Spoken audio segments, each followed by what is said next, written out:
at a load of these puppies. I'm sick, demented. I came and represented. I rose from the grave. I had a close shave. What do you think about that? Active aero. It's pretty cool. If you're looking, that's where the air goes, Jordan. Pay attention. Air comes out there, goes over the windscreen, sucks the car down, mega downforce. You've seen a rabbit. Don't run off. You see that twin rate spring? It's pretty cool. Controls the ride height, almost certainly pitch and yaw as well. Really good control under braking. It controls the air. It goes streaking down. Look at these fantastic carbon fibre wheels. I bet those are cheap, aren't they? Big brakes, good for stopping. Scissor doors, guys, with actuators in them. Now this is where the real work is happening. Look at that. Now that is a real beefcake. Same thing, twin rate springs. Look at those Öhlins. Active suspension, people. That's what we're talking about. Banned from Formula One, but for Koenigsegg, they write their own rules. They just do what they like in Sweden. Sweden, whatever you want to do, it goes. That's what this car is. It's a pure expression of just no f***s given. He's gone, and that's how it's supposed to be. Don't stand so close to me. This is the Koenigsegg JESKO Attack. There are two types of JESKO. There's the Attack, which is this one, and there's the Absolute, which is designed to absolutely go very fast in a straight line. Theoretical speeds in excess of 330 miles an hour.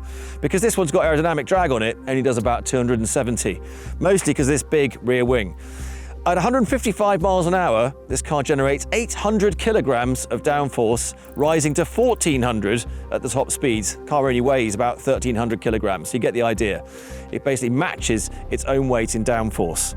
They've only made 125 JESKOs, and for me, the Attack is the one to have, because it's all about cornering forces. Let's just talk about the top speeds though for a second. 270 miles an hour, 330 miles an hour. Who needs that? I think the simple answer to that question is, there are people out there who've got black belts, they're third dan, they can seriously whoop some ass. That doesn't mean, though, that they need to whoop ass on a daily basis. It's the same thing with owning one of these. You own it because it can do it. That's it. And the styling is epic as well. You're driving something that is a workhorse that looks amazing. What's particularly special about this car, for me, is that it defies physics. Well, nothing defies physics, but bear with me. To achieve a 0 to 60 time that is faster than a Bugatti Chiron Supersport that has four-wheel drive and a shed load of power, that should be impossible in a rear-wheel drive only car, but they've cracked it. It's a kind of miracle of engineering, but that's kind of what this car's about. They've managed to do that, obviously, by using a lot of power. It's got 1,600 brake horsepower on ethanol, a bit less, about 1,300 on petrol. So power obviously is useful, but you've got to put the power to the road. In rear-wheel drive, you've got one axle less than a Chiron Supersport. So again, how are they doing it? One of the main ways this car generates the grip is by transferring weight rearwards. So it loads the rear tyre and lets it shoot off like a scolded cat. So how they've set up the engineering for this car to allow that function without making the handling sloppy is part of the genius. Traction control, that's obviously important. It's got all the usual sensors, steering, yaw, wheel spin, all of that good stuff. But the car is anticipating wheel spin. It's not waiting for it, it anticipates wheel spin. And then it controls the engine power beautifully with a whole myriad of clever systems, from the throttle opening, the amount of fuel going in, the air, the whole mixture. The whole thing is working in harmony to control that wheel so that it doesn't spin. It is pretty amazing. I still haven't worked out how they've done it, but I know they've done it. I've driven the Chiron Supersport. I noticed that my brain moved when I accelerated in the corners. I can't wait to experience what this is going to do to my small brain. 0 to 60 in 2.2 seconds will do things to your melon. Excited to see how fast it gets towards 200 miles an hour. Right, here we go.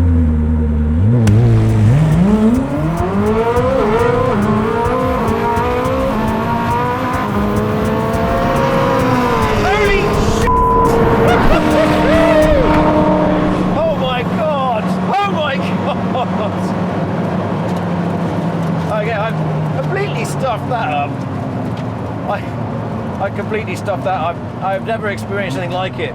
Loads of stuff happened at the same time, and I need to go and do that again. So here we go.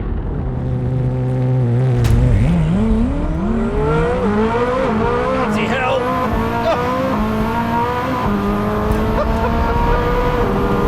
That's insanity! Oh gosh, it's sped up again. Blimey! Felt like I was going into a bit of lift off. That's the light speed transmission. Remember the Millennium Falcon? It's exactly what it feels like.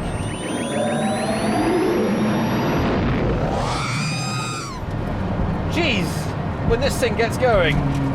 Oh my lord. it's actually, it's going to sound weird, it feels casual off the line. Then you get going, then you get to about 7th gear, and I thought it had run out of juice, forgetting that it's got 2 more gears.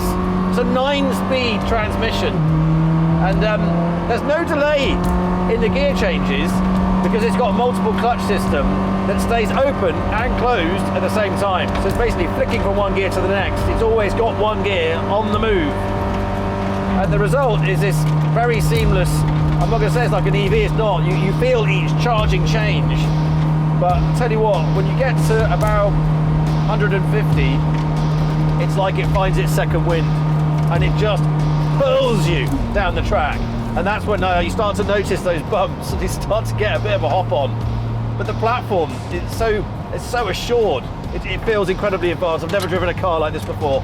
I haven't even turned the steering wheel yet, but I know I'm in for a treat because nothing I've ever driven has this sort of lightweight approach, rear wheel drive only, with this phenomenal feeling in the platform, this sort of total control, but there's this beautiful, beautiful layer of compliance. But the fact of it is you're doing these ridiculous speeds, and even on a runway that looks billiard flat, suddenly you start to feel every little crevice has a dynamic effect on the car, but the ride control is something else. Given my previous shenanigans through here, you might think that bloke must be uninsurable. To be fair, it is getting harder to get insurance that covers you for driving on the track as well as the road, but that's where Adrian Flux comes in. Adrian Flux is the UK's largest specialist insurance broker, and you can find the right cover for your car as well as your home. If you like classic cars, that's not a problem. They've got bespoke policies that cover those too. And if you live life in the fast lane on tracks like this, they can get you covered.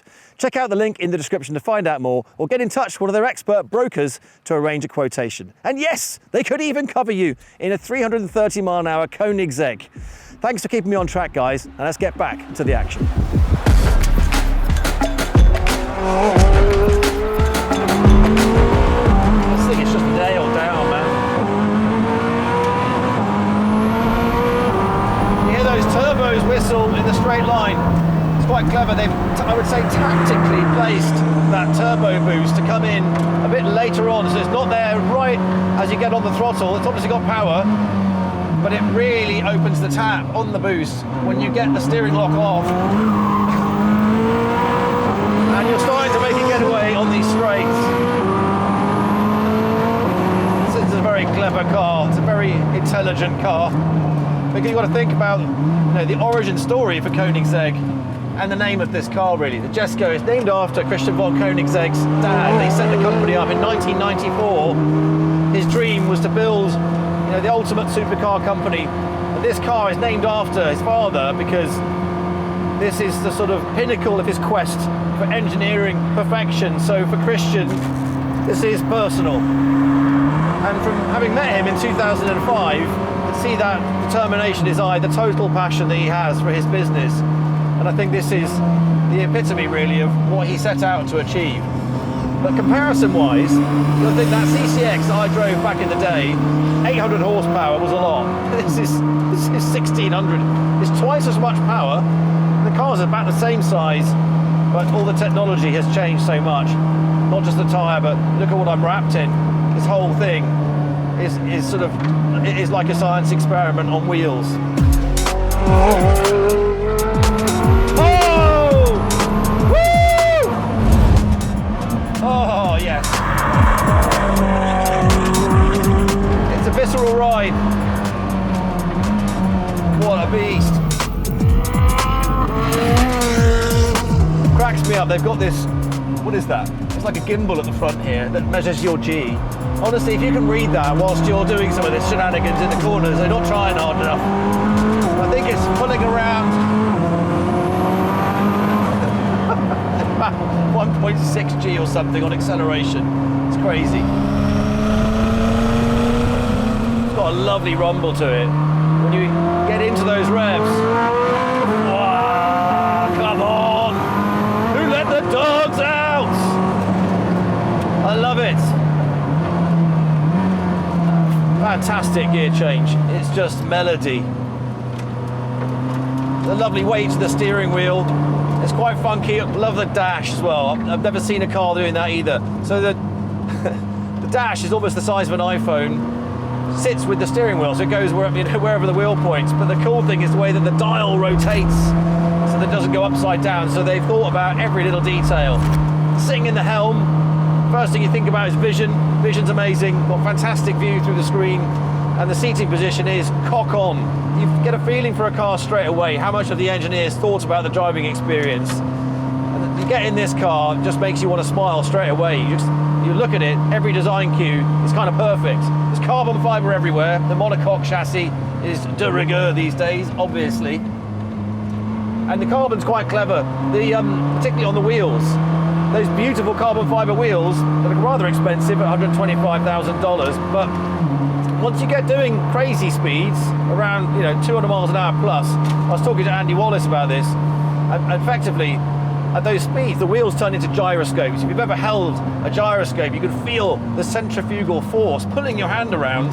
Imagine that with 4 gyroscopes doing 250 mile an hour plus or 300 miles an hour, and they start to pull the car around. So regardless of where you're pointing the steering wheel, those gyroscopes start to have an effect. So by lightening them, that reduces that force, makes sure that this car is in control by the driver and not by the wheels.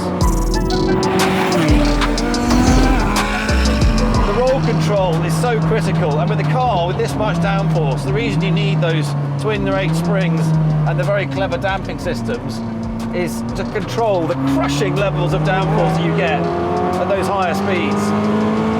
What's really interesting to me though is how they control traction and how they create the rear grip. And so much of it on this car is organic, allowing the weight to transfer to the rear. The long wheelbase, again, allows the weight to transfer to the rear. The engine is mid-rear mounted, weight on the rear, gearbox is at the back. So well over 50% of the car's weight is hanging over that rear axle to give it the traction coming out of these corners. But there's no understeer. Aerodynamically, that's a challenge. You've got to balance out that massive wing with the front splitter, which they seem to have done beautifully. And again, I'm going to increase that speed to get a really good feeling for it. But at the moment, I'm just sensing mechanical grip. And mechanical grip is the bit that excites me the most. That's the bit that you feel through the steering, you feel it through the seat of your pants. The connection with this car is really very special. Yeah, the melody. That 5-litre twin turbo V8 just singing to me.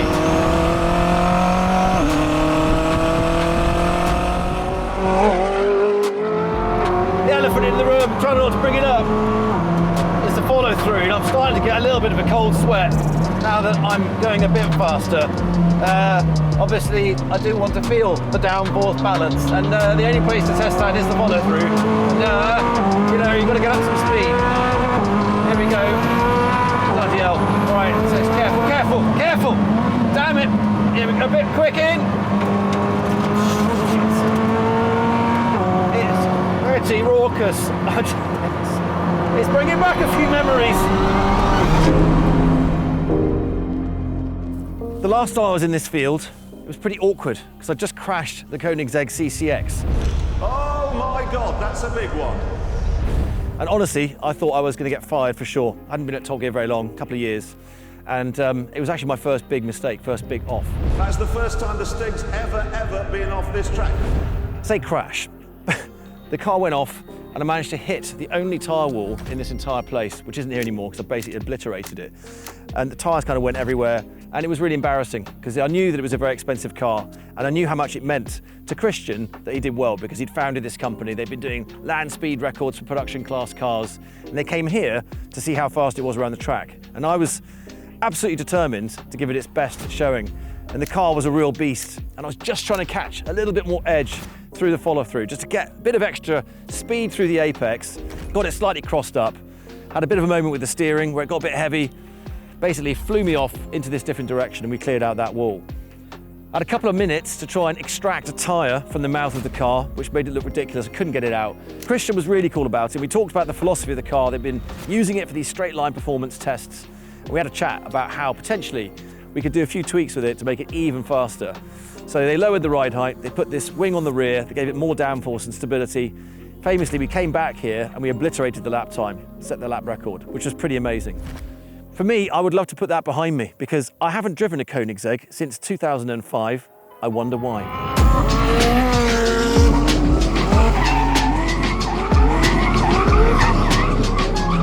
Got a long time to think about it. All right, booster up. Let's build that downforce up. Oh, geez. Comes the boost. Oh. Careful, careful. Bloody hell. It's so much downforce. I just don't want to take any chances. I think this is the quickest thing I've driven through there. I don't know, it's debatable between this and the Senna. The sense of aero between the two cars. I'd be fascinated to know which one can tackle that faster. I think it would be a close call, close run thing. Both of them have kind of followed a similar philosophy. The lightweight, the carbon, ditching that extra axle is a stroke of genius because you immediately get rid of that weight. There's a lot of the hypercars have gone the four-wheel drive route. You can argue that back to the 90s. Bugatti, EV110, the SS, four-wheel drive, very clever. Sounds amazing on paper, but it's extra weight that you don't need. Rear wheel steering, all that stuff adds weight. Actuators, they add weight. You want to keep it simple. Bony, simple, hungry. And then you get something like this, which is just a tiger. Let's have one more go at it.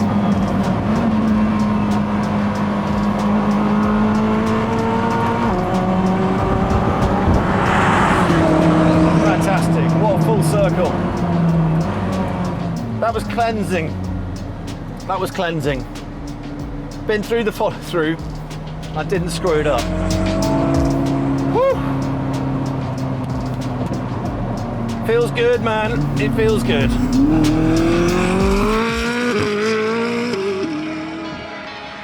Well, I've survived the day unscathed, made it through the follow through without messing it up this time. Koenigsegg have been busy bees for the last 22 years, and maybe now they'll let me try out a few of their other models. I mean, I said put a wing on it, but geez. Cheers, Buzzer.